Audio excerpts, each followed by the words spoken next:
সুপ্রিয় দর্শক, আসসালামু আলাইকুম। সবাইকে বিজয় দিবসের শুভেচ্ছা জানাচ্ছি। সমসাময়িক অনুষ্ঠান থেকে পেনভিশনের সমসাময়িক অনুষ্ঠানে আমরা সমসাময়িক বিষয়গুলো নিয়ে আলোচনা করে থাকি। তারই ধারাবাহিকতায় আজ আমাদের এই অনুষ্ঠানে আজ আমরা আলোচনা করব স্বাধীনতা যুদ্ধের মিথ্যা বয়ান ও সঠিক ইতিহাস। এই বিষয়ে আলোচনা করবার জন্য উপস্থিত রয়েছেন ইতিমধ্যেই যিনি আমাদের আপামর জনগণের কাছে অত্যন্ত সুপ্রিয় এবং পরিচিত মুখ হয়ে উঠেছেন আমাদের সকলের শ্রদ্ধেয় barrister SM. Shahriar Kabir, supreme কোর্টের সম্মানিত আইনজীবী। শাহরিয়ার কবির আজ এই বিষয়ে কথা বলবেন। আপনাকে স্বাগত জানাচ্ছি আজকের অনুষ্ঠানে। আপনাকেও আপনার মাধ্যমে আপনার সমস্ত টিভির দর্শকদেরকে সালাম এবং শুভেচ্ছা, এবং আপনারা যারা এখানে উপস্থিত আছেন, আসসালামু আলাইকুম রহমতুল্লাহ। ওয়ালাইকুম আসসালাম রহমতুল্লাহ। শাহরিয়ার কবির ভাই, আজ আমরা মুক্তিযুদ্ধের বিষয়ে আপনার কাছ থেকে জানবো। আপনি অনেক প্রস্তুতি নিয়ে এসেছেন, অনেক বই পুস্তক সামনে রয়েছে, নোট রয়েছে, এবং আপনি সব প্রোগ্রামেই প্রায় ভালো প্রস্তুতি নিয়েই যান, সেটি দর্শকরা জানে।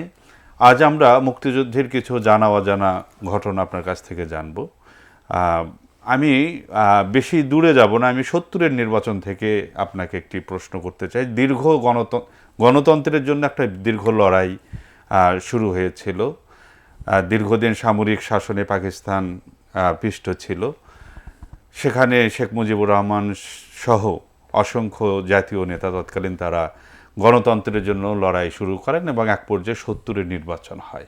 সেখানে এই যে নিরঙ্কুশ সংখ্যাগরিষ্ঠতা পেল, সেখানে পাকিস্তান পিপলস পার্টি পেয়েছিল 83। তো সেক্ষেত্রে ক্ষমতা হস্তান্তর না করার কারণে মুক্তিযুদ্ধ বেঁধে যায়। এই ক্ষমতা হস্তান্তর না করার কারণটা কি ছিল? ধন্যবাদ আপনাকে। দেখেন, আমি প্রথম থেকে একটা কথা বলতেছিলাম। জি। কথাটা হচ্ছে, শেখ মুজিবকে 71-এর আগে আর 72 থেকে 75 এই দুই ভাগে অনেকেই ভাগ করছেন। বাংলাদেশ জামাতে ইসলামের সম্মানিত আমির উনিও এইভাবে ভাগ করছেন, প্রচার সম্পাদক জুবায়ের ভাই উনিও এইভাবে ভাগ করছেন। আমি এই ভাগ করার দলে না। আচ্ছা। আমি এই ভাগ করার দলে না। ভাগ করার দলে না এই কারণে, নবী করিম সাল্লাল্লাহু আলাইহি ওয়াসাল্লামের নাম আলামিন হয়েছিল কখন? শিশুকালে। সো আপনি ছোটোবেলা থেকে, ওই যে বলে ইংলিশে একটা কথা আছে, চ্যারিটি বিগ্যানস অ্যাট হোম। আপনি ভবিষ্যতে কেমন করবেন সেটা কিন্তু ছোটোবেলা থেকেই দেখা যায়। রাইট। সো আমার মনে হয় ইতিহাস বিক্রি করতে করতে এমন একটা জায়গায় চলে এসছে, যেমন গতকালকে বদরুদ্দিন ওমর বলছিলেন আমাদের স্বাধীনতার 90 ভাগই বিকৃত করা হয়েছে। কিছুদিন আগে বলেছিলেন। হ্যাঁ, এই যে 90 ভাগ বিকৃতি করা হয়েছে, আমার কাছে মনে হয় শেখ মুজিবুর রহমান সম্পর্কে ওই 70-এর আগেও বিকৃতি আছে। জি। আর আজকে 16ই ডিসেম্বর আমি সত্যি প্রচণ্ড বিক্ষিপ্ত এবং কি বলবো, মর্মাহত।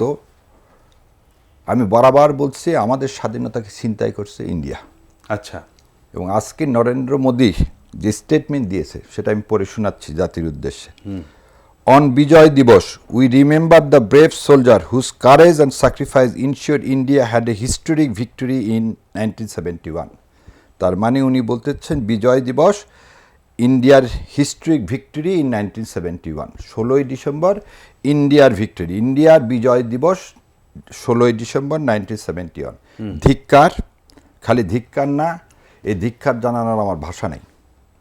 এবং যারা আওয়ামী লীগকে যে বয়ান তৈরি করতে চান, যারা যে নিরীহ আওয়ামী লীগ আর কি বলবো, নিপীড়িত আওয়ামী লীগ আর নিপীড়নকারী আওয়ামী লীগ বলে এই মিথ্যা থেকে বেরিয়ে আসেন। সেই জন্য আপনার 70 না, 70 আগে থেকে একটু শেখ মুজিবকে দেখতে হবে। জি। 57 সালে একটা পার্লামেন্টের স্পিকার শাহেদ আলীকে যে লোক চেয়ার ছুঁড়ে মেরে পার্লামেন্টের ডিপটি স্পিকারকে হত্যা করলেন, তাহলে একজন হত্যাকারী পাইলেন আপনি। তাহলে 57 সালে কি পাইলেন আপনি? হত্যাকারী। আওয়ামী লীগ যখন প্রতিষ্ঠা লাভ করে, তখন আওয়ামী লীগের নাম ছিল আওয়ামী মুসলিম লীগ। কেন আওয়ামী মুসলিম লীগ করা হয়েছিল? পাকিস্তান যে কারণে তৈরি হয়েছিল, দ্বিজাতি তত্ত্বের ভিত্তিতে না, এটাও আর এক মিথ্যাচার। আচ্ছা। এটা মিথ্যাচার এই কারণে, শোনেন, ক্যাবিনেট মিশন প্ল্যান দিলেন। সেই প্ল্যানে বললেন যে ভারত একটা ইউরোপ ইউনিয়নের মতো একটা ইউনিয়ন হবে। আচ্ছা। 3টা অঞ্চল নিয়ে, একটা অঞ্চল হচ্ছে বাংলাদেশ, আসাম, এই নর্থ ইস্ট, মেঘালয়, এগুলো নিয়ে একটা হিন্দুদের আবাসস্থল নিয়ে, একটা পশ্চিমে পাকিস্তান নিয়ে। তাহলে দুই দিকে হচ্ছে মুসলমানদের সংখ্যাগরিষ্ঠতা থাকতেছে। এবং জিন্নাহ সাহেব কিন্তু তার পাকিস্তানের ম্যাপটাকে সেদিন ছিঁড়ে ফেলে দিয়েছিলেন। আচ্ছা। এবং এই ক্যাবিনেট মিশন প্রপোজাল 1946 সালে অ্যাকসেপ্ট করছিল মুসলিম লীগ, কিন্তু এটা কংগ্রেস করেননি। আচ্ছা। কংগ্রেস দেখলো, কংগ্রেসের কাছে সবসময় মাথা ব্যথা যে মুসলমানকে কোনোভাবেই কি করতে দেওয়া যাবে না, মাথা উঁচু করে দাঁড়াতে দেওয়া যাবে না। সো ব্রিটিশরা, যে আমরা যেটা বলি দ্বিজাতি তত্ত্বর ভিত্তিতে এই দেশ ভাগ হয়েছে, ব্রিটিশরা মানে হিন্দু মুসলমানকে ইউজ করছে, তার চেয়েও নগ্নভাবে নেহেরু গান্ধীরা এই মুসলমানদেরকে, মুসলিমদেরকে অপারেশন করার জন্যে তারা এই কি করছে, এই ইন্ডিয়াকে ভাগ করছে। এবং আপনি অবাক হবেন, লর্ড মাউন্টব্যাটেনের যে পরিকল্পনা, এই পরিকল্পনা, এই মানচিত্র ভাগ করার দায়িত্ব দেওয়া হয় লর্ড রেডক্লিফকে। লর্ড রেডক্লিফ 8ই জুলাই 1947 সালে ব্রিটিশ ইন্ডিয়াতে আসে। আপনি একটা জিনিস চিন্তা করেন, 8ই জুলাই আসছে, 15ই জুলাই ভাগ হলো, কয়দিন? 1 মাস, 1 মাস 7 দিন। আচ্ছা। 1 মাস 7 দিনে আপনি দিল্লিতে বসে আপনি পেন্সিল দিয়ে কি করে যাচ্ছেন, দাগ দিয়ে যাচ্ছেন, এটা ইন্ডিয়া, এটা পাকিস্তান। এবং আপনি একটা জিনিস বলি, এটা কিভাবে সম্ভব? 1920 সালের পরে ওই যে বলে না যে জনসংখ্যা সুমারি হয়, আমাদের এখানে কোনো সুমারি হয়নি। প্রথম সিএস খোতানখালি করা হয় 1920 সালে, সেটা হচ্ছে জমি জমার ভিত্তিতে। আমাদের এখানে কোনো আদমশুমারি, কোনো ভোটার লিস্ট, এগুলো কোনো কিছুই করা হয়নি। তাহলে আপনি যে বলছেন মুসলিম অধ্যুষিত ওই অঞ্চল, মুসলিম অধ্যুষিত এই অঞ্চল, কোথায় কত মুসলমান আছে আপনি তো জানেন না, আপনি তো জানেন না। এবং আরও একটা জিনিস দেখেন, সিলেটে যখন ভোট হলো, সিলেটে ভোট হলো, গণভোটে তারা রায় দিল যেটা বাংলাদেশের সাথে, পূর্ব পাকিস্তানের সাথে আসবে। দেখেন করিমগঞ্জকে কিন্তু কি করে দেওয়া হলো, ওই পেন্সিলে রাখে। করিমগঞ্জকে আর ভোটে আনা হলো না, ভোটে করিমগঞ্জ আমাদের সাথে থাকার কথা। আচ্ছা আচ্ছা। কিন্তু করিমগঞ্জকে ওই পেন্সিলের দাগ দিয়ে, রেড ক্লিফের ওই পেন্সিলের বলে করিমগঞ্জ থেকে গেল কোথায়, ইন্ডিয়াতে থেকে গেল। সো এই কথাটা আপনাকে এই কারণে বললাম যে ইন্ডিয়া আমাদেরকে যেভাবে ভাগ করছে, পাকিস্তানকে সরাসরি দুর্বল করার জন্য যা যা করা উচিত সব কিছু করেই ইন্ডিয়া ভাগটা করলো। এবার একটা জিনিস বললো, আপনি 70 ইলেকশনে আসতেছেন, তার আগে একটু দেখেন যে আজকে মোদির যে পোস্ট, মোদির এই পোস্টের কি কারণ, মোদির এত ভালোবাসা কেন, ইন্ডিয়ার এত ভালোবাসা কি আদৌ ছিল আমাদেরকে স্বাধীনতার জন্যে? আপনি একটা জিনিস দেখেন, দেশ ভাগ হলো 47 সালে, 47-এ ভাগ হওয়ার পরে 12টা প্রিন্সলেট স্টেট হলো। এই স্টেটগুলোর মধ্যে জানেন মিজোরামে গণভোট হয়েছিল, এবং গণভোট হয়ে তারা সংবিধান তৈরি করলো যে আমরা স্বাধীন রাষ্ট্র হব। 49 সালে জোর করে সেনাবাহিনী ঢুকে তাদেরকে সাইন করলো কি, মার্জার এগ্রিমেন্ট সাইন করালো, করে নাগাল্যান্ড বলেন, মণিপুর বলেন, মানে 7 সিস্টার বলতেছেন, হায়দ্রাবাদ বলেন, জম্মু কাশ্মীর বলেন, সব তো ইন্ডিয়া দখল করে নিল, গোয়া বলেন। তাহলে ইন্ডিয়ার প্রথম ইয়াই হচ্ছে যে যেখানে সে ঢুকবে সেটা দখল করার জন্য ঢুকবে, এর বাইরে কিন্তু ঢুকবে না। এবং দেখেন আরেকটা জিনিস দেখেন, 74 সালে তারা হচ্ছে সিকিমে কিভাবে ঢুকছে, তাদের রাজনৈতিক নেতা কাকে ঢুকাইছে ওখানে, লেন্দুব দর্জিকে। তারপরে তাকে বলছে এবার তুমি ডিক্লার দাও, এটা রেফারেন্ডামের, দিয়ে বলে এবার তুমি কিসে চলে আসবা, ইন্ডিয়ার সাথে চলে আসবা। আপনাদেরকে বলি, শেখ সাহেব ছিল আর এক লেন্দুব দর্জি। আচ্ছা, শেখ সাহেব ছিলেন আর এক লেন্দুব দর্জি। কেন? চলেন মিথ্যা বলতে বলতে তো এই জায়গায় আমি এই কথাটা একদিন কালের, আপনি কি মিথ্যা বয়ানটাই তুলে ধরছেন এখন? আমি আপনাকে যেটা বলতেছি এতক্ষণ যে এই মিথ্যার উপরে তো আপনি দাঁড়া আছেন। হ্যাঁ, আচ্ছা। তাহলে প্রথম হচ্ছে কি, আগরতলা ষড়যন্ত্র মামলা। আওয়ামী লীগ তো বলে এটা আগরতলা ষড়যন্ত্র মামলা। 65 সালে ভারত পাকিস্তান যুদ্ধ হলো। এই যুদ্ধে তাশখন্দে যে চুক্তি হলো, সেই চুক্তির বলে আমরা বলা হয় যে পাকিস্তান সেই সময় জয়লাভ করলো। তাহলে ইন্ডিয়া হচ্ছে শত্রু রাষ্ট্র। তাহলে পাকিস্তানের কোনো নাগরিক ইন্ডিয়াতে যাওয়া ইন্ডিয়ার সাথে কোনো রাজনৈতিক বন্দোবস্ত করাটা তাহলে শত্রুর সাথে বন্দোবস্ত। তাহলে তখন পাকিস্তান গভর্নমেন্ট বললেন শেখ মুজিব ইন্ডিয়ার সাথে হাত মিলাইছে ইস্ট পাকিস্তানকে আলাদা করার জন্য। এই জন্য তো বলা হলো এবং সেই ষড়যন্ত্রটা সে করছে কোথায়? আগরতলায়, মানে ইন্ডিয়াতে এবং স্পেসিফিক আগরতলাতে। আচ্ছা সেটা সবাই মিলে কি নাম দিলেন? এটা আগরতলা ষড়যন্ত্র মামলা। এটা সত্যি কথা না, এটা মিথ্যা কথা। আচ্ছা। কর্নেল শওকত আলী কোন দলের? বিএনপির। কর্নেল শওকত আলী। সত্য মামলা আগরতলা। আচ্ছা, বইয়ের নামটা কি দেওয়া আছে? সত্য মামলা আগরতলা। মানে ষড়যন্ত্র নয়, এটা ষড়যন্ত্রের সত্য কথা। এবং দেখেন তার আর একটা জিনিস দেখেন, এটা বাংলাদেশ প্রতিদিন। বাংলাদেশ প্রতিদিন বুধবার 24শে সেপ্টেম্বর 2014। আচ্ছা। এই কালের কণ্ঠতে আমাকে একদিন নিয়ে গেছিল, নিয়ে যে বললাম যে আগরতলা মামলা তো মিথ্যা না সত্য? ওরা বলল না মিথ্যা। আমি বললাম তাহলে আপনার পেপার মিথ্যা, কারণ এটা তো বসুন্ধরা গ্রুপের। জি, জি। কালের কণ্ঠ যে গ্রুপের, এই বাংলাদেশ প্রতিদিনও সেই গ্রুপের। এটা লিখেছেন কে? বলে দিচ্ছি আপনাকে, সুখরঞ্জন দাশগুপ্ত। আচ্ছা, তার বই থেকে এটা লেখা হয়েছে। আচ্ছা। আচ্ছা। এবং আমি যখন এই কথা বললাম তখন ওনারা চুপ। এই কথাটা কেন বলতেছি? এইখানেই সেই অ্যাডমিশন আছে। কার অ্যাডমিশন? শেখ সাহেব কি করছিলেন জানেন? ফণীন্দ্রনাথ ব্যানার্জি বলে একজন ছিলেন, সে ছিল তখন ত্রিপুরার আইজি। ত্রিপুরার মানে তখন আগরতলা। এবং তাকে সবাই নাথবাবু বলে ডাকত। আচ্ছা। এই নাথবাবুকে দায়িত্ব দেওয়া হয়েছিল দুইটার, একটা হচ্ছে ইস্ট পাকিস্তান আর একটা সিকিম। এই দুইটাকে ভারতের অংশ কিভাবে করা যায়, এই পরিকল্পনার দায়িত্ব কাকে দেওয়া হলো? নাথবাবুকে দেওয়া হলো। আচ্ছা। যে সিকিম আর কাকে? ইস্ট পাকিস্তানকে। এই নাথবাবু শেখ সাহেবকে 65 সালে নিয়ে গেলেন আগরতলায়।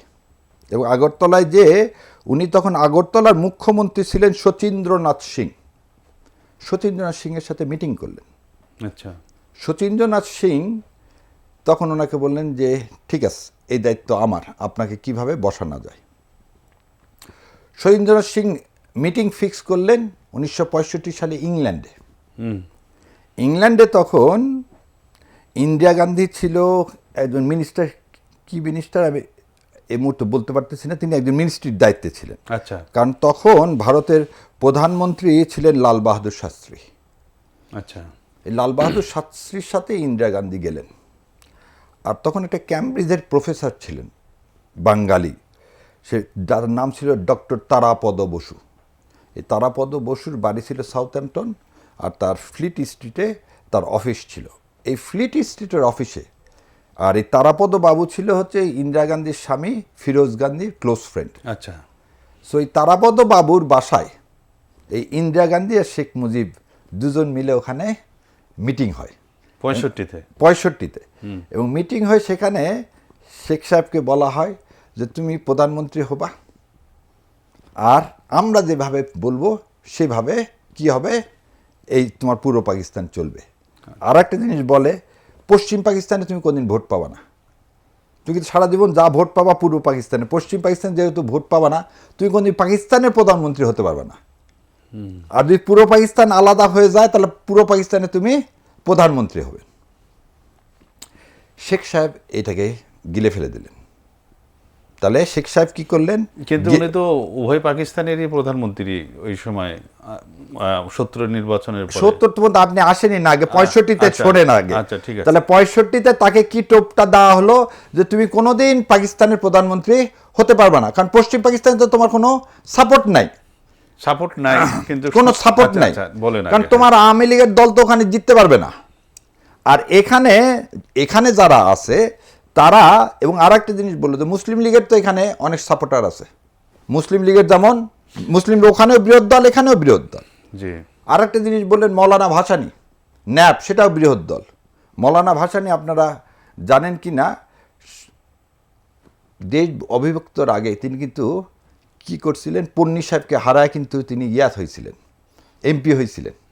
এবং সেই জন্য তাকে পাকিস্তানে কি করা হলো, ভোট রিগিংয়ের দায় তাকে বলে দিল সে আর পাকিস্তানে ভোট করতে পারবেন না। আচ্ছা। তাহলে মৌলানার জনপ্রিয়তা কিন্তু আজকের না, সেই সময় থেকে। যেহেতু আমাদের আগাতে হবে সেই জন্য বলতে, তাহলে 65 সালে আপনি পাইলেন যে ইন্ডিয়ার সাথে তার একটা কি হলো, গোপন বৈঠক হয়। গোপন বৈঠক হলো। আচ্ছা, এবং বৈঠকের পরবর্তীতেই কিন্তু তিনি 6 দফা দিলেন।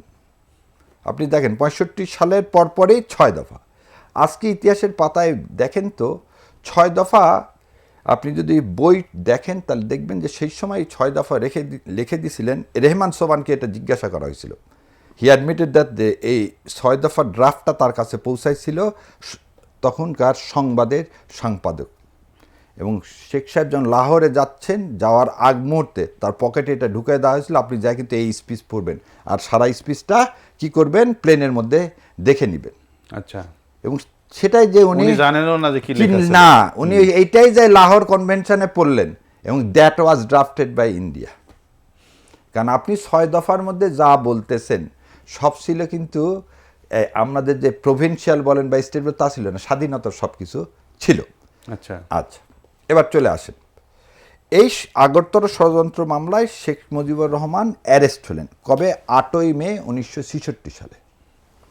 এবং উনি 1970 সালের 22শে ফেব্রুয়ারি পর্যন্ত জেলে থাকলেন। তাহলে কবে থেকে জেলে আসেন উনি? আবার দেখেন, উনি জেলে আসেন 66-র 8ই মে থেকে ফেব্রুয়ারির 69 সাল পর্যন্ত, প্রায় 3 বছর। 3 বছর। আইয়ুব খান বিরোধী আন্দোলন, উনি তো জেলে। তাহলে আপনি যে একটা লোককে ক্রেডিট দিবেন, সে তো জেলখানার মধ্যে আছে। যে গণতন্ত্রের জন্য সংগ্রাম বলা হয়েছে, যে সেখান থেকে তিনি নেতৃত্ব কিভাবে, আমি সেটা বলি আপনাকে। 11 দফা দিলেন হচ্ছে কে? ন্যাপের প্রধান কে? মৌলানা আব্দুল হামিদ খান ভাসানী। ভাসানী বম ডাকলেন, ভাসানী ওয়ালাইকুম আসসালাম বললেন পল্টন ময়দানে পাকিস্তানকে ওয়ালাইকুম আসসালাম কে বললেন? মৌলানা ভাসানী। এই ভাসানীর ডাকে আসাদের রাজে প্রাণ দিলেন 69-এ। এই আসাদ গেটের আগে নাম কি ছিল? আইয়ুব গেট। তার নাম পরিবর্তে আসাদ কবে মারা গেলেন? শহীদ হলেন আসাদ হচ্ছে জানুয়ারি মাসের 1969 সালে 20 তারিখে। শেখ সাহেব তো তখন জেলে। আচ্ছা, রাজশাহী ইউনিভার্সিটির প্রফেসর শামসুজ্জোহা তিনি শহীদ হলেন কবে? 18ই ফেব্রুয়ারি, তখনও উনি জেলে। আচ্ছা, এবং যে লোকগুলোর কথা বলতেছি দেখেন, আসাদ ছিল লেফটিস্ট। আসাদ তো ছাত্রলীগ করতো না, সমাজতান্ত্রিক। শামসুজ্জোহা সমাজতান্ত্রিক, লেফটিস্ট না, আওয়ামী লীগ ব্লক না তো। তাহলে সমাজতান্ত্রিক যাদের চিন্তা করতো যে লেফটিস্ট ব্লকের, তাদের যদি ক্রেডিট দিতে হয় আপনাকে তো মৌলানা ভাসানীকে দিতে হবে। এবার আরেকটা জিনিস দেখেন, রাউন্ড টেবিল কনফারেন্স ডাকলেন কে? আইয়ুব খান। মৌলানা আব্দুল হামিদ খান ভাসানী বললেন কত সালে এটা ডাকলেন? 69 সালের ফেব্রুয়ারি মাসে উনি জেল থেকে বের হয়ে আসার পর। না, এখানে শোনেন, এই যে মিথ্যাচার আবার আরেকটা আছে। মৌলানা ভাসানী বললেন কোনো মিটিং হবে না, কারণ রাউন্ড টেবিল বৈঠক ডাকছেন সমস্ত রাজনৈতিক নেতাদের সাথে। শেখ মুজিব বললেন যে হ্যাঁ, যদি আমাকে মুক্তি দেওয়া হয় আমি রাউন্ড টেবিল বৈঠকে যাব। আবার বুঝেন, যদি আমাকে মুক্তি দেওয়া হয় আমি রাউন্ড টেবিল বৈঠকে যাব, যেখানে মৌলানা ভাসানী ওয়ালাইকুম আসসালাম বলে আমাদের স্বাধীনতা অলরেডি কি করছেন? ঘোষণাই দিয়ে দিয়েছেন। শেখ সাহেবকে মুক্তি দেওয়া হলো কয় তারিখে জানেন? 26শে ফেব্রুয়ারি 69। আর দেখেন 26 থেকে মুক্তি দিয়ে সে চলে গেল রাওয়ালপিন্ডি। সে আসাদ শামসুজ্জোহাদের রক্তের সাথে বেইমানি করে রাউন্ড টেবিল বৈঠকে গেলেন। কার সাথে? আইয়ুব খানের সাথে বসলেন। আইয়ুব খানকে লেজিটিমেসি দিলেন। তিনি যদি সেদিন না যেতেন, তে আন্দোলন তো তুঙ্গে। দেখেন, এই শেখ মুজিবের রাউন্ড টেবিল বৈঠকে যে বসে কিছু অ্যাচিভ করতে পারছে, ঠেকাতে পারছে আইয়ুব খানের পতনকে? না। আপনি যে একটা স্বৈর শাসকের সাথে কি করলেন? আপনি যে বৈঠক করলেন, আপনি 3 বছর তো জেলে, আপনি তো মাঠের অবস্থা জানতেছেন না। তাহলে আপনি এই লোকটাকে কিভাবে বলেন 71-এর আগ পর্যন্ত? আচ্ছা, এখানেই শেষ না, আরো শোনেন। 70 সালে প্রলয়ঙ্কারী ঘূর্ণিঝড় হলো, ঘূর্ণিঝড় হলো। ঘূর্ণিঝড়ে লক্ষ লক্ষ লোক মারা গেল, যে কারণে নির্বাচন পিছিয়ে গেছিল বোধহয়। নির্বাচনকে পিছিয়ে ডিসেম্বরে দেওয়া হয়েছিল। এবং মানুষ অনাহারে কাটাচ্ছিল। এবং আপনি একটা জিনিস জানেন কি না, মৌলানা আব্দুল হামিদ খান ভাসানী লঙ্গরখানা খুলছিল, সমস্ত কোস্টাল এরিয়াতে নোঙ্গরখানা খুলছিল। বাংলাদেশ আওয়ামী লীগের একটা নোঙ্গরখানা একটা ছবি কোনো পেপারে দেখায় তো নাই। তাহলে তারা দেশও দশের জন্য, মানুষের জন্য কি রাজনীতি করলো? আচ্ছা, ভোটের রাজনীতি। আচ্ছা, শেখ সাহেবের 22 নম্বর সেক্রেটারি ছিল কে? শেখ সাহেব ছিল 22 নম্বর সেক্রেটারি মৌলানা ভাসানীর। মৌলানা বললেন, শেখ আমি যদি ভোটে দাঁড়াই মানুষ ভাগ হয়ে যাবে, আর মানুষ খুব অনাহারের মধ্যে আছে, এক কাজ কর, তুই ভোটে দাঁড়া, আমি ডাক দিয়ে দিচ্ছি কি ভোটের আগে ভাত চাই, তাহলে সমস্ত বাঙালি এক পাতায় তোকে ভোট দিতে পারবে। উনি তাই করলেন। তার তো কোনো ক্ষমতার লোভ ছিল না জীবনে কোনোদিন, সে কোনোদিন ক্ষমতার মসনদের চিন্তাই করেনি। গণমানুষের নেতা ছিলেন তিনি। খালি গণমানুষের নেতা না, সে একমাত্র লোক যার একটা কুড়ে ঘর ছাড়া আর কোনো সম্পদ ছিল না।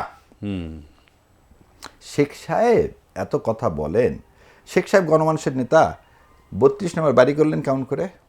মৌলানা ভাসানীর যদি দালান না থাকে, তুমি শেখ সাহেব তোমার দালান হয় কিভাবে?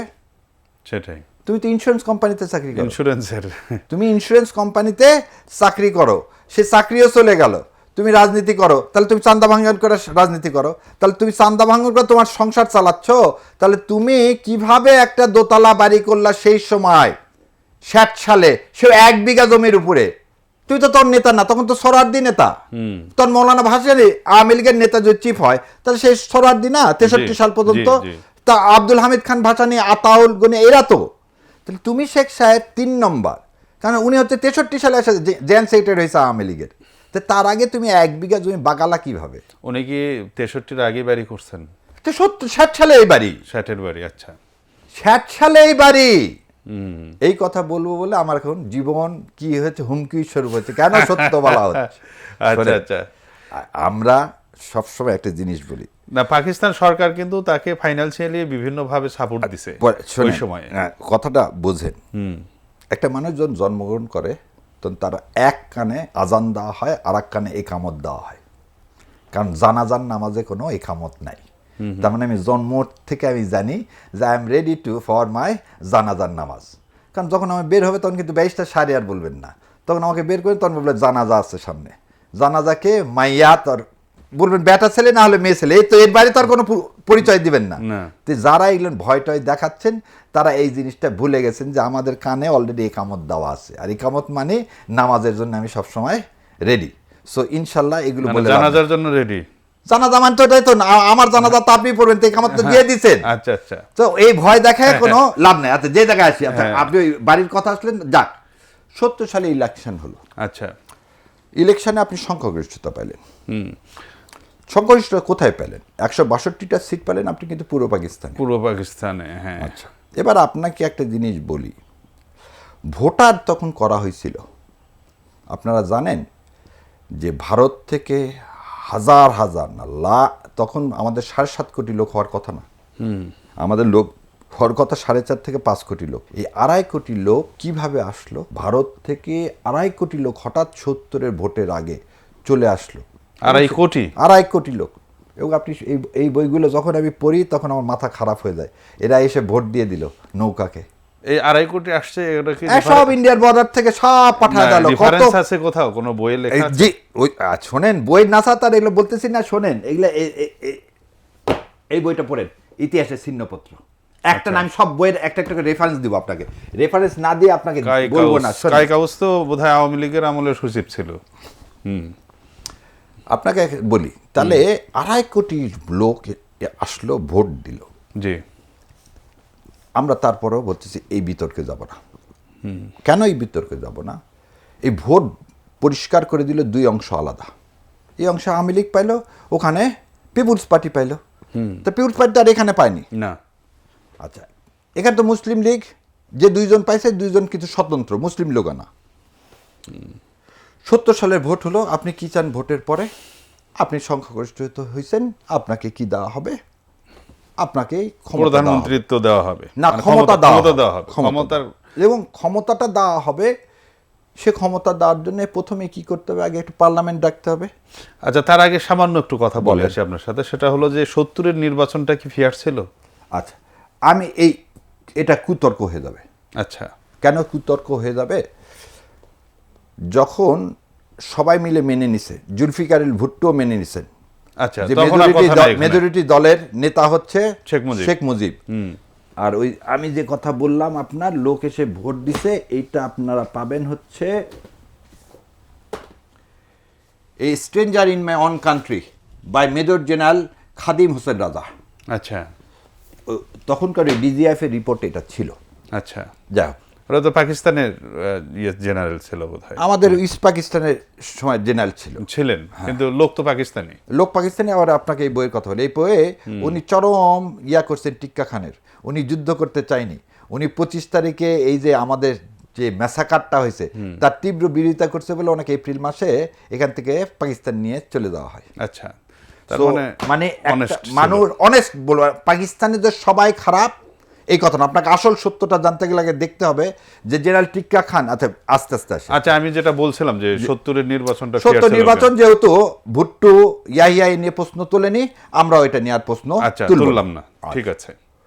তাহলে আপনাকে 3 তারিখে জাম করে আসি। 3রা মার্চ আপনাকে কি ডাকলেন? আপনি পার্লামেন্টের অধিবেশন ডাকলেন। অ্যাসেম্বলি।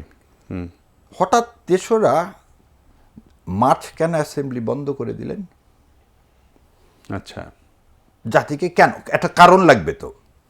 আপনি অ্যাসেম্বলিটা ডাকলেন, অ্যাসেম্বলিটা ডাকার পরে হঠাৎ করে কেন আপনি 3 তারিখে অ্যাসেম্বলি বন্ধ করে সেই অ্যাসেম্বলি আবার আপনি 25 তারিখে ডাকলেন কেন? বা পরে জানানো হবে ডেটটা বললেন কেন? কি কারণ ছিল? এই কথা বলে আবার সবাই রাগ করতেছে। ওই বইটা এখানে মিস পড়ছে। এই খাদিম রাদার এখানেও আছে, আর একটা বই আছে। আচ্ছা, ফেব্রুয়ারির শেষ দিক থেকে মিরপুর, চট্টগ্রাম, যশোর, সান্তাহার, সৈয়দপুর, নীলফামারী, পার্বতীপুর, খুলনা, আচ্ছা, এইসব এলাকায় মুজিব বাহিনীরা বিহারীদের উপর অতর্কিত হামলা করে রক্তাক্ত করে দেয়।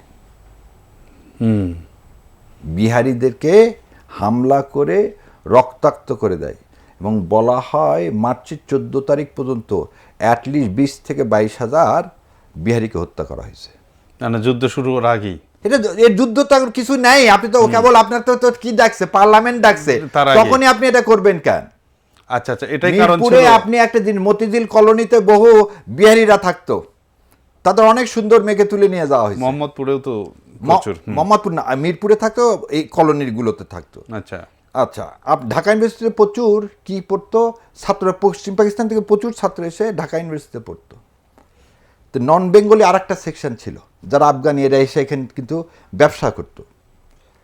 সো এই কথা ইতিহাসে কেউ বলতেছে না যে 3 তারিখে একটা পটভূমি তৈরি করা হলো, ইন্ডিয়া একটা পটভূমি তৈরি করলো যে কোনোভাবে অ্যাসেম্বলি কেন শেখ সাহেব কোনোভাবে পাকিস্তানের যেন প্রধানমন্ত্রী হতে না পারে। আবার বুঝেন, যেটা বারবার সবাই অন্যদিকে নিয়ে যাচ্ছে, পাকিস্তান আপনাকে প্রধানমন্ত্রী বানাবে ভাই, কিন্তু পাকিস্তানের প্রধানমন্ত্রী যদি শেখ সাহেব হয় তাহলে তো ভাগ হলো না। যে প্রজেক্ট আপনাকে দেওয়া হলো 65 সালে, ইস্ট পাকিস্তান আর সিকিমকে আলাদা করতে হবে, সেই প্রজেক্ট কোথায় গেল? ওই যে 65 সে গোপন। আচ্ছা, এবার আসেন, তাহলে আপনি বিহারি দিয়ে হত্যা করে একটা হট্টগোল পাকায় ফেলে দিলেন। আমাদের এখানে তখন 1 ডিভিশন সৈন্য, 1 ডিভিশন মানে কত সৈন্য জানেন? 20 থেকে 22,000। আর আমাদের লোক কত? 7.5 কোটি। 7.5 কোটি লোকের সাথে সবার মেশিন গান থাকলে, সাব মেশিন গান থাকলেও 22,000 আপনি কি করবেন? কোনো সৈনিকই না। আবার একটা জিনিস বোঝেন, পুলিশ আর ইপিআর 90% হচ্ছে বাঙালি, তাদের হাতেও আর্মস, তাদের হাতেও আর্মস। তো 22,000 লোককে আমার পুলিশ আর ইপিআর এর সাথে পারবে? স্বাভাবিক। 7 তারিখ আসেন, 7 তারিখে শেখ মুজিবুর রহমান কি দিলেন? সবাই বলল 7 তারিখে হচ্ছে শেখ মুজিবুর রহমান স্বাধীনতার ঘোষণা দিয়েছেন, তাই তো বলে 7ই মার্চ। হ্যাঁ, সেটাই। 7ই মার্চ। আমি যখন বললাম যে এটা বিশ্বাসঘাতকতা করা হয়েছে, কারণ সেদিন এই জনসভায় তিনি বক্তৃতা শেষ করছিলেন কি বলে? জয় পাকিস্তান বলে। জয় বাংলা, জয় পাকিস্তান। জয় বাংলা, পাকিস্তান জিন্দাবাদ, এটা বোধহয় বলছিলেন। জয় পাকিস্তান বলছিলেন। আচ্ছা, আচ্ছা, আমি নিয়ে যাচ্ছি আপনাকে। এবং সেই সময় আমার এই কথার পরপরই আসম আব্দুর রব সাহেব বলে, না উনি বলেননি। কি বলেননি? পাকিস্তান বলেনি। উনি পাকিস্তান বলেননি। কিন্তু বিচারপতি হাবিবুর রহমান তো যারা যাচ্ছে শেষ হয়েছিল মানে জয় বাংলা জয় পাকিস্তান শব্দ বলে, জয় পাকিস্তানি শব্দের মধ্যে দিয়ে যে বক্তৃতার সমাপ্তি ঘটে, সেই বক্তৃতা যাই হোক এটা পাকিস্তান ভাঙ্গার বক্তৃতা ছিল। কে বললো এটা? সাদেক হোসেন খোকা। আচ্ছা, সাদেক হোসেন খোকা। এবার আসেন, আপনি যেটা বললেন না হাবিবুর রহমান সাহেব তো বলছেই, আরো কে বলছে 7ই মার্চ নিয়ে দেখেন। হাবিবুর রহমান সাহেব বলছে, এরপরে আপনার ওদের যে একে শোনেন। খন্দকার, আর একে খন্দকার তো বলছে, ওটা পরে আগে এটা শোনেন, 2 লাইন আপনাকে শোনাচ্ছি। শেখ সাহেব যে জয় পাকিস্তান বলেছিলেন তার অন্যতম সাক্ষী আমার উনুস প্রতিম সাংবাদিক লন্ডন প্রবাসী আব্দুল গাফফার চৌধুরী। আচ্ছা। আমি জানি না সে কথা আজ তার মনে আছে কিনা, তবে তিনি আমার সঙ্গে জনসভার প্রথম সারিতে বসেছিলেন। কে লিখতেছে? নির্মল সেন। আচ্ছা, নির্মল সেন লিখতেছে, এবং তার বইয়ের কত নম্বর পাতা সব আমি বলে দিচ্ছি, আমার জীবনে 71, সেখানে তিনি এই কথাটা লিখলেন। আচ্ছা, তারপর আসেন হাবিবুর রহমান সাহেব লিখলেন কি, জয় বাংলা জিও পাকিস্তান। আচ্ছা, আসেন আপনি বদরুদ্দিন ওমর লিখলেন, শাহ মুয়াজ্জেম হোসেন লিখলেন, নির্মল সেনের কথা তো আপনাকে আগেই বলছি।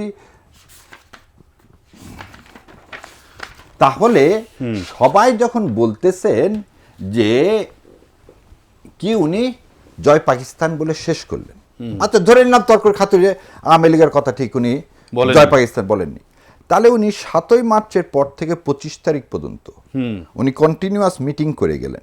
কার সাথে মিটিং করে গেলেন? জুলফিকার ভুট্টোর সাথে করলেন, ইয়াহিয়া খানের সাথে করলেন। এবং 25 তারিখে ইন্টারকন্টিনেন্টাল থেকে বের হয়ে দুপুরবেলা উনি ঘোষণা দিলেন সব কি হয়ে ফয়সালা হয়ে গেছে, সন্ধ্যাবেলা কি আসতেছে এটা ঘোষণা আসতেছে। তার মানে উনি উপর থেকে কি চাইছেন?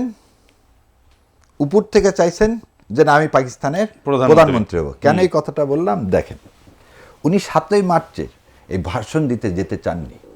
আচ্ছা, যেতে নাচে কি করতে চাইছিলেন জানেন? যে আর্মিরা তার বাড়ি ঘেরাও করুক, ওখানে একটা গোলাগুলি হোক, এবং সেই সুযোগে তিনি অ্যারেস্ট হবেন, সারা দেশে এক কি হয়ে যাবে, উনার অ্যারেস্টের সুযোগে ইন্ডিয়ার প্ল্যান অনুযায়ী তখন আমাদের যে যুদ্ধ, সেই যুদ্ধ শুরু হবে। দেখেন, এটা এই খাদিম হোসেন রাজার বইয়ের হচ্ছে 60 নম্বর পাতায়, 6 March early evening one of my senior staff officer accompanied by Bengal, আমি এটা পড়তেছি না, 6 তারিখ সন্ধ্যাবেলা এবং 7 তারিখ রাত 2টার সময় এই খাদিম হোসেন রাজা তখন হচ্ছে মেজর জেনারেল, এই ডিভিশনের হেড, তার বাসায় গেছে আওয়ামী লীগের নেতারা। আচ্ছা, যে বলছে শেখ সাহেবকে নিয়ে আসেন। খাদিম হোসেন রাজা ফোন করছে শেখ সাহেবকে, করে বলছে আপনি গাড়ি ড্রাইভ করে আসেন। আচ্ছা, তখন শেখ সাহেব বলে যে আমি কিভাবে একা গাড়ি ড্রাইভ করবো, এরা আমাকে মেরে ফেলে দেবে। বলে আপনাকে কোনো মেরে ফেলে দেবে না, আমরা সৈন্যরা আপনাকে গার্ড দিচ্ছি। আচ্ছা, উনি আর বাড়াননি। তার মানে ওনার পরতে পরতে ভারতীয় পরামর্শে উনি কাজ করছেন। উনি আমাদের স্বাধীনতার জন্য কখনোই কোনো কাজ করলেন না। তার শেষটা কোথায় আছে দেখেন, 25 তারিখ রাতে তাজউদ্দিন সাহেবের মেয়ে, পিতাও নেতা কি বলতেছে, মুজিব কাকুকে যখন বলল পুরাতন ঢাকায় বাড়ি না হয়েছে, আপনি ওখানে চলেন, আপনি মুক্তিযুদ্ধের নেতৃত্ব দিবেন, উনি বলতেছে যাও নাকে তেল দিয়ে ঘুমাও। আর মুজিব সাহেবের ওয়াইফ কি করলেন, ওনার সুটকেস গুছাচ্ছেন, এবং ওনারা বললেন যে কি উনি হচ্ছে স্বাধীনতার ঘোষণা দেয়নি। এই কথা বলার পরে আব্দুল নুত্তুষার বলছিল যে উনি কি শারমিনকে ওটা নিজে কানে শুনছে? নিজে কানে তো শোনেনি, বাবার কথা, এটা হেয়ারছে, এটা ধরা যাবে না। আমি বললাম যে আচ্ছা ঠিক আছে। তখন আমি বলছিলাম একে খন্দকার তো শুনছে, হ্যাঁ, একে খন্দকার তাজউদ্দিন আহমেদের সাথে নিজে কথা বলছে, একে খন্দকার তার বইয়ের 46 নম্বর পাতাতে একই কথা লিখছে। আচ্ছা, তখন তো ওরা এই যে বয়ান সৃষ্টিকারী দল তখন তো চুপ মেরে থাকে। সো আমি এই জায়গা পর্যন্ত পজ দিব। আচ্ছা, 25শে এপ্রিল পর্যন্ত, তাহলে আপনি 57 সাল থেকে 25শে এপ্রিল পর্যন্ত আপনি কি পাইলেন শেখ মুজিব সম্পর্কে, যে যার জন্য আপনি তাকে 69 সালে বঙ্গবন্ধু উপাধি দিলেন, কিন্তু মৌলানা ভাসানীকে কিছু দিলেন না। উল্টা কি করলেন, স্বাধীনতা যুদ্ধের পর মৌলানা ভাসানী যখন ইন্ডিয়াতে গেলেন, তাকে আপনি কি করলেন, কি করছেন না মৌলানা ভাসানীকে জানেন? তাকে অ্যারেস্ট করে রেখে দিচ্ছেন, হাউস অ্যারেস্ট করে। আচ্ছা, মৌলানা ভাসানীকে হাউস অ্যারেস্ট করে রেখে দিলেন। তাহলে আপনি এখন যদি মূল্যায়ন করেন স্বাধীনতার আগের, তাহলে শেখ সাহেব একজন খুনি, যে ডিপটি স্পিকারকে মেরে ফেলে, সাধারণতে যে 6 দফা নিজে লেখলো না, যাকে দিয়ে লেখা না হলো, যে ভারতের সাথে যে স্পষ্টভাবে ভারতের সাথে যে কি করলেন, এটা চুক্তি করে আসলেন পাকিস্তান ভাঙার জন্যে, তাকে আপনি কিভাবে বঙ্গবন্ধু বলবেন? তাকে আপনি কিভাবে বঙ্গবন্ধু? আর আমি যে যুক্তিগুলো দেখালাম, যে বইগুলো দেখালাম, এই বইগুলো দেখিয়ে যদি কেউ এসে বলতে পারে না এই বইগুলো ভুল, তাহলে আপনারা লেখেন বই। আচ্ছা, একটা ফোন নেই শাহরিয়ার ভাই, একটা লাইভে আপনি। সালাম আলাইকুম, কে বলছিলেন, কোথা থেকে? আমি ইমরান বলছিলাম ময়মনসিংহ থেকে। জি বলেন। এই যে একটা কথা একটু প্রচলিত যে শেখ মুজিবের বাপ নাকি আপনার জমিদার ছিল বা অনেক। আচ্ছা, ওই প্রসঙ্গে আমরা আজকে বোধহয় যেতে না পারবো বলে না। দিচ্ছি, আচ্ছা, ওনার বাবা ছিলেন কোর্টের তহসিলদার ভাই। আচ্ছা, আর শেখ মুজিবুর রহমানরা নিম্ন মধ্যবিত্ত মানুষ ছিলেন। ওই গোপালগঞ্জ টুঙ্গিপাড়া বাদে তার আটশনের আরো একটা কথা বলে দিই, শেখ সাহেব ইসলামিয়া কলেজে পড়তেন, ওনার কলেজে বন্ধু বান্ধব হচ্ছে তার টাকা দিতেন তার চলার। উনি অ্যান্সার দিচ্ছেন, আপনি ওই টিভিতে শুনতে থাকেন। হ্যাঁ জি বলেন। শেখ সাহেবের বন্ধু ছিল নওগাঁ ওনার বাড়ি, মকু মুক্তার। ওনার বাবার নাম ছিল মিয়াজান আলী মৃধা। মিয়াজান আলী মৃধার 2 ছেলে কলকাতা পড়তো। আর মকু মুক্তার ছিল শেখ সাহেবের ক্লাসমেট ইসলামিয়া কলেজে। বলে যে মকু বলে যে বাবার কাছ থেকে যা টাকা নিয়ে আসছি তার 2/3 ভাগ খালি শেখে দিতে আমার চলে গেছে। আচ্ছা, কিরকম? বন্ধু মানুষ, ওর কাছে টাকা না থাকলে বলে চল তাস খেলি। তাস মানে পয়সা দিয়ে তাস খেলা। আচ্ছা। তাস খেললে ও খালি তাসে জিতে যায়। ওই টাকা পায় গেল, আমাদের কাছ থেকে টাকা নিলে ও বাড়ায় চলে গেল। এই কথাটা এই জন্য নেগেটিভ সেন্সে না, যে তার ফ্যামিলি অবস্থা এরকম ছিল না। যেন তার নিজের বইয়ে দেখবেন যে 48 সালে সে দুরন্ত মানুষ ছিল, যার যেটা প্রাপ্য তাকে দিতে হবে। সে খুব সাহসী মানুষ ছিল, এই বিষয়ে কোনো সন্দেহ নাই। কারণ দেশ ভাগের সময় হিন্দুদের কি নিপীড়ন মুসলমানদের উপর, সেটা নিজে দেখে গেছেন, সে নিজে এটা বলছেন, উপলব্ধি করছেন। এবং সেই জন্য সে কিভাবে মুসলমানদেরকে রেস্কিউ করার জন্য দৌড়াইছেন সে কথা তিনি বলছেন। আচ্ছা, আমরা জানলাম যে তিনি নিম্ন মধ্যবিত্ত বা মধ্যবিত্ত ছিলেন, সেটি ওনার অ্যান্সারটা হলো। এখন আমরা আপনার আবার আগের কথায় ফিরে আসি। আচ্ছা, এবার তাহলে স্বাধীনতা যুদ্ধ শুরু হলো। স্বাধীনতা যুদ্ধে 25 তারিখে পাকিস্তান বাহিনী তাকে ধরে নিয়ে গেল। না, ধরে নিয়ে গেল, সে সারেন্ডার করলো, ধরে নিয়ে গেল, বাস। আচ্ছা, এখন আপনাকে আর একটা জিনিস বলি, তাহলে স্বাধীনতার ঘোষণা উনি দিলেন না। 7 মার্চের ওই যদি আকারে ইঙ্গিতে ওইগুলোকে আওয়ামী লীগের লোকেরা বলে যে আওয়ামী লীগের কথা না, আপনাকে একটা জিনিস বুঝতে হবে, আওয়ামী লীগ আর সারা বাংলাদেশকে এক করা যাবে না। জি, আওয়ামী লীগ একটা ওই যে এবারে সংগ্রাম, স্বাধীনতার সংগ্রাম, এবারে সংগ্রাম আমাদের মুক্তির সংগ্রাম, এবারে সংগ্রাম আমাদের স্বাধীনতার সংগ্রাম, এটাকেই তারা বলে আমরা তো থাকে। মুক্তি মানে কি? মুক্তি মানে আলাদা দেশ। মানে আমাদের, আপনি একটা জিনিস বোঝেন, স্বায়ত্ত শাসন তো মুক্তি। যে তুমি, আমাদের মূল কথাটা কি ছিল? পাকিস্তান আমাদের সাথে কি করতেছে? ইকোনমিক ডিসপ্যারিটি করতেছে, বৈষম্য করতেছে। এবং এই কথাটাও ছিল একটা ব্লাফ। পাকিস্তান আমাদের সাথে করছে 2টা জায়গায়, একটা হচ্ছে চাকরি ক্ষেত্রে করছে আমাদের সাথে বৈষম্য, আর একটা ক্ষেত্রে কি করছে বৈষম্য? আর্মিতে নেওয়ার ক্ষেত্রে বৈষম্য। আইয়ুব খান যত ডেভেলপমেন্ট ওয়ার্ক বাংলাদেশের, আপনি কোনটা বলেন, বৈতুল মোকাররম মসজিদ থেকে শুরু করে, সংসদ ভবন থেকে শুরু করে, কমলাপুর রেল স্টেশন শুরু করে, আদমজি জুট মিল থেকে শুরু করে, মেশিন টিলস ফ্যাক্টরি থেকে শুরু করে, অর্ডিন্যান্স ফ্যাক্টরি থেকে শুরু করে, খুলনায় শিপইয়ার্ড থেকে শুরু করে, মোংলা পোর্ট থেকে শুরু করে, Rajshahi university, Salimullah medical college থেকে শুরু করে, এক ঢাকা ইউনিভার্সিটি আর ঢাকা মেডিকেল কলেজ, আর কিছুই ছিল না এখানে। সুপ্রিম কোর্ট, এরপরে কোনটা আপনি বলেন একটা সেই। আচ্ছা, এবার আমি যেটা বলতে চাচ্ছিলাম, দেখেন তাহলে তারপরে আসলো কি, আমাদের দ্বিতীয় জিনিস আসলো হচ্ছে 10ই এপ্রিল একটা মুজিবনগর সরকার গঠন হলো। জি, মানে আপনি তো এর মধ্যে কি হলেন, সব এমপিরা যেমন শেখ হাসিনা যে পালায় গেছে 71 সালে, সবাই ইন্ডিয়াতে চলে গেল। ইন্ডিয়াতে চলে যে তারা কি করলেন? ইন্ডিয়া, আপনাকে প্রথমে শুরুতেই বলছিলাম, ইন্ডিয়া হঠাৎ আমাদেরকে এত ভালোবাসতে চাইলেন কেন, সাহায্য করতে চাইলেন কেন? সে চাওয়াটাই ছিল আমাদেরকে দখল করে নেওয়ার জন্য, অন্য কোনো কারণে না। এবং তারই পরিপ্রেক্ষিতে কি হলো দেখেন, এই বইটা লিখছে লেফটেন্যান্ট জেনারেল জ্যাকব। সে ডেপুটি হেড ছিল মুক্তিযুদ্ধের সময়।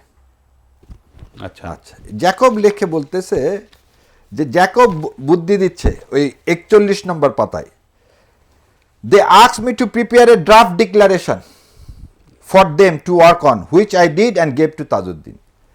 এই যে 10 তারিখের 10ই এপ্রিল আমরা যে প্রোক্লামেশন অফ ইন্ডিপেন্ডেন্ট বলি, এবং এই প্রোক্লামেশন অফ ইন্ডিপেন্ডেন্ট এইটা বলা হয় যে ড্রাফট করছে তানিয়া আমিরের বাবা আমিরুল ইসলাম। কিন্তু ঘটনা যারা আমাদের প্রোক্লামেশন ইন্ডিপেন্ডেন্ট মানে কি, যেখান থেকে আমাদের মুক্তিযুদ্ধ শুরু, সেটা নিয়ে মিথ্যা কথা বলতেছেন। কারণ এই ড্রাফটটা করে দিয়েছেন কে? জ্যাকব সাহেব। দিয়ে বললেন কলকাতায় তোমরা এক ইয়াতে যাবা, এক ল চেম্বারে যাও, সেই ল চেম্বারে তোমাকে এটাকে সুন্দর করে ড্রাফট করে দিবে। এবং সেই যে ড্রাফট করে দিয়েছে তার নাম কি জানেন? ব্যারিস্টার সুব্রত রয় চৌধুরী। আচ্ছা, আপনারা যে কেউ অনলাইনে যান, যে ব্যারিস্টার সুব্রত রায় চৌধুরীর নাম লেখেন, দেখবেন যে সুন্দর গুগলে লেখা আসছে he drafted the proclamation of independent. যেটা ডক্টর কামাল হোসেন আর আমিরুল ইসলামটা কীভাবে ড্রাফট করলেন? জ্যাকব সাহেব নিজে বললো আমি ড্রাফট করে দিছি একটা ড্রাফট, মানে কি ফাইনালাইজ করার জন্য বলছি কলকাতার উকিলের সাহেবের কাছে যেতে। কলকাতার উকিলের সাহেবের কাছে গেল এবং কলকাতার উকিল এটা কি করে দিলেন? ড্রাফট করে দিলেন। আচ্ছা, ড্রাফট করলেন, এটা শপথ কোথায় নেবেন? বৈদ্যনাথ তলায়। আচ্ছা, দেখেন কেন আমি প্রথমে শুরু করলাম 20,000 22,000 সৈন্য দিয়ে। বৈদ্যনাথ তলায় বিএসএফ এর উপস্থিতিতে ফরেন কিছু সাংবাদিককে নিয়ে যাওয়া হলো, মানে মুজিবনগরে। এই শপথ অনুষ্ঠান হলো। শপথ অনুষ্ঠান তো বাংলাদেশের মধ্যেই হলো, ইস্ট পাকিস্তানের মধ্যেই হলো না। বিএসএফ এসে ঢুকে তো আপনার সেই শপথ অনুষ্ঠান পরিচালনা করলো। তাহলে প্রথম জিনিস হচ্ছে আমার স্বাধীনতার যে ঘোষণাপত্র, সেটাও ইন্ডিয়ার লিখে দেওয়া। জি, সেটাও ইন্ডিয়ার লিখে দেওয়া। আসেন, স্বাধীনতার সময় একটা ইস্ট পাকিস্তানে একটা মন্ত্রিসভা গঠন হলো। সেই মন্ত্রিসভার নাম হচ্ছে মালেক মন্ত্রিসভা। আচ্ছা, এই মালেক মন্ত্রিসভায় 14 জন মন্ত্রী ছিল। জি, তার মধ্যে 5 জন ছিল হচ্ছে মুসলিম লীগের, 3 জন ছিল হচ্ছে আওয়ামী লীগের, জামাতেরও তো ছিল একজন, জামাতের 2 জন ছিল, তারপরে ছিল বাকিরা ছিল হচ্ছে পিডিপির।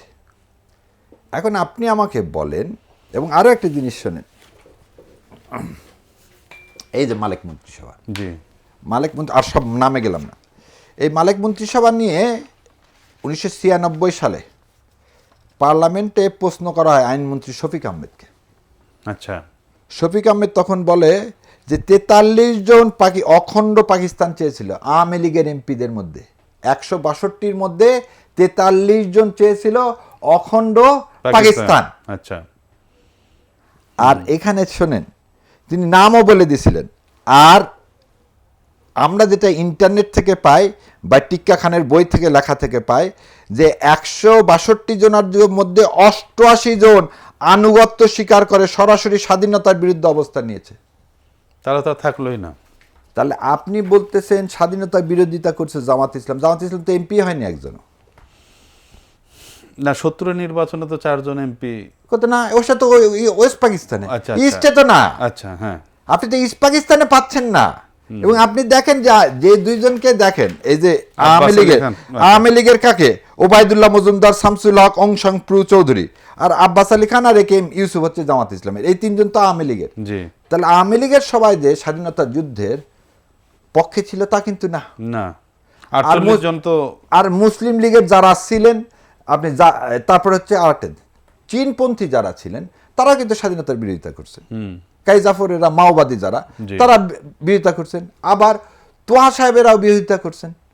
তারা কিন্তু স্বাধীনতার পরও তাদের পার্টির নাম ছিল পূর্ব পাকিস্তান কমিউনিস্ট পার্টি। জি, পূর্ব পাকিস্তান কমিউনিস্ট পার্টি ছিল স্বাধীনতার পরেও, বাংলাদেশ হওয়ার পর। তার এখন এই যে ইতিহাস বিকৃতি, দেখুন আর একটা জিনিস বলি, এই ছবিটার দিকে দেখেন তো। এই ছবিতে কারো আপনি দাঁড়িয়েলা পাবেন না। এই ছবিটার নাম কি? স্যারেন্ডার আর ঢাকা না? জি। কে স্যারেন্ডার করতেছে? নিয়াজি সাহেব করতেছে, টিক্কা খান করতেছে, আর কে করতেছে? তখনকার জুলফিকার আলী ভুট্টো। কারো দাড়ি ছিল?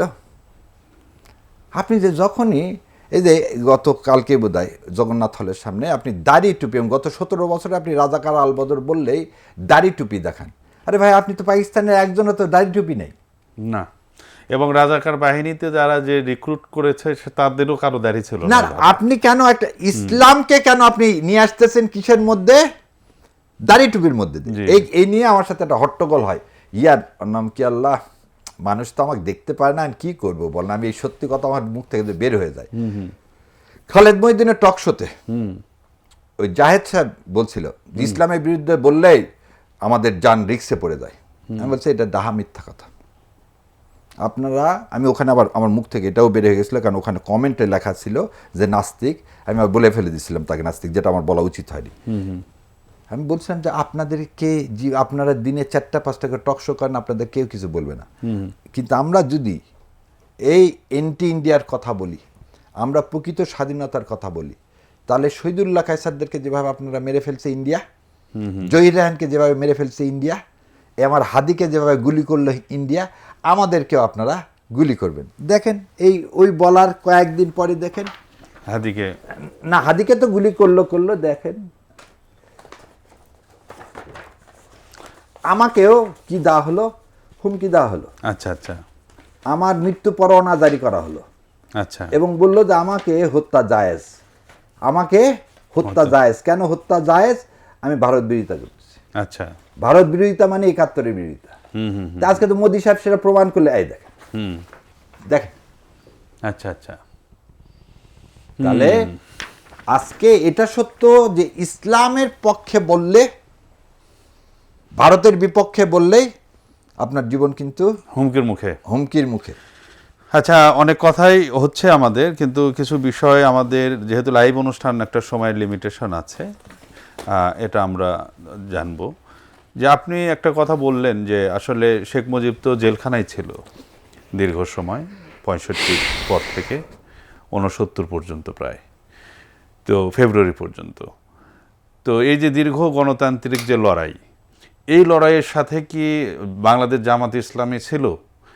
আর দ্বিতীয়ত হলো যে বাংলাদেশ জামাত ইসলামীর ব্যাপারে আমরা জানি যে 70-এর নির্বাচনের পর শেখ মুজিবকে ক্ষমতা হস্তান্তর করার জন্য তারা বিবৃতি দিয়েছে, বিভিন্নভাবে চাপ দিয়েছে তৎকালীন সরকারকে। কিন্তু কি কারণে 71-এ মানে মুক্তিযুদ্ধে সরাসরি বিরুদ্ধে অবস্থান গ্রহণ করলেন? যখন যুদ্ধটা শুরু হয়ে গেল, পাকিস্তানি বাহিনী যখন 25শে মার্চ এখানে এসে নিরীহ মানুষদের ওপর যখন আক্রমণটা পরিচালনা করলো, হ্যাঁ, এর অনেক ব্যাখ্যা আপনি দিয়েছেন যে তারা যুদ্ধ শুরুর আগেই বিহারিদেরকে, প্রায় 20,000 বিহারিকে সারা বাংলাদেশের পূর্ব পাকিস্তানের বিভিন্ন পয়েন্টে হত্যা করেছে, সেটার একটা রাগ তাদের থাকতে পারে। তো সেই রাগ থেকেই তারা যদি এই মানে অতর্কিত এই হামলার পরেও জামাত ইসলামী কেন অখণ্ড পাকিস্তানের পক্ষে থাকলেন, এটা একটু বলেন। পাকিস্তানের সব কিছুকে কিন্তু জামাত ইসলাম কোনোদিন সমর্থন করেনি। না, সেটাই তো বললাম যে আগে ওনারা যেমন বলেছেন 52 সালের ভাষা আন্দোলনে অধ্যাপক গোলাম আযম সাহেব ওয়ান অফ দ্য ভাষা সৈনিক, যখন উর্দুর কথা বলছেন তখন কিন্তু জামাত ইসলাম বলছে না, বাংলা হবে আমাদের ভাষা। আসেন আইয়ুব বিরোধী আন্দোলনে জামাত ইসলাম সক্রিয় অংশগ্রহণ করছেন, আইয়ুব বিরোধী আন্দোলনে।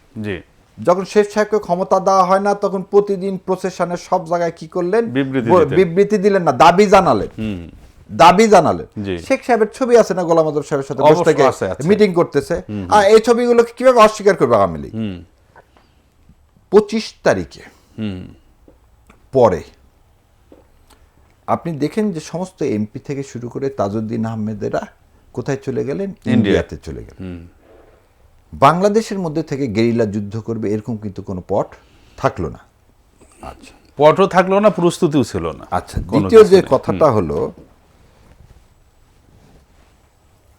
পাকিস্তান নিঃসন্দেহে যে কাজটা করছে সেটা অমার্জনীয়। তারা রাজনৈতিক ভাষা পরিহার করে, সেটা বিহারি হত্যার ইস্যু হোক আর যে হত্যার ইস্যু হোক, সেই ইস্যু নিয়ে তারা এই বর্বর কি চালাতে পারে না, আক্রমণ চালাতে পারে না। এবং এই আক্রমণের বিরুদ্ধে আপনি একটা জিনিস দেখেন তো, 7টা সেক্টর কমান্ডার ছিল। এই 7টা সেক্টর কমান্ডারের মধ্যে কে আওয়ামী লীগের ছিল? পাবেন না। নাই। আপনাকে একটু আগে বলছি যে যারা হায়দার আকবর খান রণ, রাশেদ খান মেনন, এনারা কি বর্ডারের ওপার যেতে পারছে? যারা যারা সমাজতন্ত্রে বিশ্বাস করতো তারা যেতে পারেনি। তাহলে ট্রেনিং তো নিতে কোথাও আমাকে যেতে হবে। ভাষা নিয়েও তো পারেনি। ভাটানিকে তো আপনি ওখানে গেল বলে তো আপনি তাকে কি করলেন? অ্যারেস্ট করে রেখে দিলেন, হাউস অ্যারেস্ট করে। সেটাই। তাহলে ইসলামের পক্ষে যারা ছিল তারা যদি ওপারে যেত, কি হতো? তাদের ওখানে মারা পড়ে যেত। আচ্ছা, তাহলে আমি ওখানে যে কি পাচ্ছি না, ট্রেনিং নিতে পারছি, ট্রেনিং আশ্রয় কোনোটাই নিতে পারছি না। কিন্তু এখানে একটা জিনিস আছে, ভারতের আধিপত্যবাদ, এই ফরসাইটনেস দেখা গেছে, এটা ঠিক। কিন্তু সেই সময় যে ব্রুটালিটি পাকিস্তান করছে, জামাতে ইসলামের অবশ্যই সেই মালেকের মন্ত্রিসভায় যোগ দেওয়া ঠিক এটা হয়নি। রাজনৈতিক ভুল ছিল। আবার ঠিক হয়নি না, রাজনৈতিক ভুল ভুল ছিল। ছিল। কারণ অনেক জিনিস অনেক সময় করা হয় যেটা এখন আমরা বলতেছি বারবার, ক্যাবিনেট মিশন প্ল্যানটা গ্রহণ করা উচিত ছিল। এই দ্বিজাতীয় তত্ত্বের ভিত্তিতে বলতেছি, যেভাবে ভারতবর্ষকে ভাগ করা হয়েছে এটা ঠিক না। আজকে কত বছর পরে সেটা আমরা বলতেছি, প্রায় 100 বছর কাছাকাছি পরে সে বলতেছি। কারণ আমরা দেখতে পাচ্ছি তো কি নির্মমতা। ওই সময় যারা বিরোধিতা করছিল তাদেরকে আমরা কি বলবো, রাজাকার বলবো কিনা, যে তারা ভারত পাকিস্তান চায়নি। কিন্তু আজকে সেই সময় 71 সালে এই ব্রুটালিটি হয়েছে, তাই সেই সময় কোনোভাবেই পাকিস্তান এটাকে সমর্থন করা যেমন তাদের উচিত হয়নি, এবং এই মন্ত্রিসভায় যাওয়াটাও তাদের রাজনৈতিক ভুল ছিল। আচ্ছা। কিন্তু এই রাজনৈতিক ভুল আর অপরাধ দুটার মধ্যে কিন্তু পার্থক্য আছে। যেমন নিজামী সাহেবকে আপনি ফাঁসি দিলেন কি বলে, বুদ্ধিজীবী হত্যা। বুদ্ধিজীবী হত্যা। হয়রাজ যাকে ডক্টর আলিমের ওয়াইফ প্রমাণই দিতে পারলেন না উনি নিজামী সাহেবকে কোনোদিন দেখছেন, তাকে যে নিয়ে গেছে আলবদর বাহিনী, সে আলবদর বাহিনীর কেউ বলছে। এই যে জুডিশিয়াল কিলিং করলেন মিথ্যার উপর দিয়ে, মানে আজকে আপনার সময় স্বল্পতা, না হলে আমি আর একটা অনুষ্ঠানে দেখাই দিছি যে এই আচ্ছা, এটা নিয়ে একটু পরিষ্কার হওয়া দরকার যে আসলে আল বদরের যে বিষয়টা, যে তারা বুদ্ধিজীবী হত্যা করছে, বুদ্ধিজীবীদের হত্যার জন্য তাদেরকে যে দায়ী করা হয়, এবং বলা হয় যে যাদের যে বুদ্ধিজীবীদেরকে হত্যা করা হয়েছে, বুদ্ধিজীবী নাম যাদের এই সময়ে যারা ছিল, এদের কেউই মানে ওই সময়ে পাকিস্তানের তীব্র কোনো বিরোধিতা করেনি, এক। আর দুই হলো যে তারা নিরাপদে সরকারের বেতন ভাতা সহ বাড়িতে অবস্থান করছে। তারা পাকিস্তানের তখনকার সরকার তাদেরকে শত্রুই মনে করেনি। আপনি এই জায়গায় যেন না, আপনি এইভাবে আসেন। হ্যাঁ, 14ই ডিসেম্বর আচ্ছা, বাংলাদেশ কি স্বাধীন হলো একবার খালি 16ই ডিসেম্বর না? অক্টোবর মাস থেকে আস্তে আস্তে Preparation- না পাট পাট স্বাধীন হয়ে যাচ্ছিল। জি জি জি, পাট পাট এলাকায় কিন্তু আস্তে আস্তে মুক্তিবাহিনীর কাছে কি হয়ে যাচ্ছিল, মুক্ত দিবস হচ্ছিল অক্টোবরের শেষ থেকে নভেম্বর ডিসেম্বরে। তাহলে আপনি এরকম না যে 6 ডিসেম্বর সারেন্ডার করলেন আর সঙ্গে সঙ্গে সারা দেশ একসাথে স্বাধীন হল, না তা না। দ্বিতীয় কথা, 14ই ডিসেম্বর আমার বুদ্ধিজীবী হত্যা হলো, ধরে নিলাম আমি, লাখ টাকার।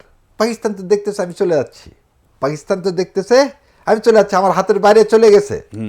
তাহলে আমি যে লোকগুলো আমাকে সমর্থন করতেছে, এখানে দেখবেন যে এই ডাক্তার আলিমের কথা বলছে, এই শহীদুল্লাহ কায়সারদের বউ ফ্রেন্ড ছিল এই ইয়ার মধ্যে পাকিস্তান সরকারের সাথে। জি। আর আপনি তো বললেন তারা বেতন ভাতা সব নিচ্ছে, তারা তো ঢাকাতেই অবস্থান করছে, ঢাকাতে এই লোকগুলো তো বাসায় অন্য ছিল। জায়গায় যায়নি।